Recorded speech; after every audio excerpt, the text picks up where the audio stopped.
4天的中秋假期，4个拢是人，这咱知影。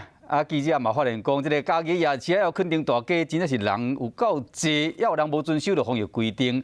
像南台湾的垦丁大街，连假进前2天有几万人次的游客，昨就提早到6点半的时呢。 做人甲车的管制，另外真出名这个家己这个夜市啊，叫文化路夜市啊，人嘛是考，大家呢拢在钱内客气，无得保持社交距离。市政府就加派卡手去现场，加强宣导甲稽查。议员发现讲有民众无遵守规定，哪行哪食。昨个家己文化路夜市啊，真正人山人海，大日内底拢在客来客去，真难保持社交距离。 警察人员伫出入口管制敢有落实10连制。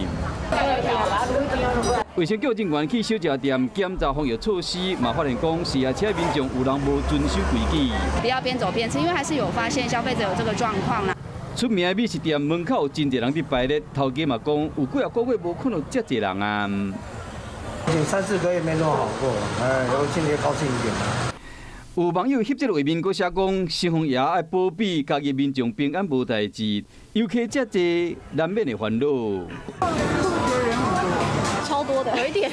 7点到9点这个时段，我们加强走动式的管理。另外，南台湾的垦丁大街昨暝嘛，提早6点半就进行人甲车的管制，因为进前2天拢进入去差不多8、9千名的游客。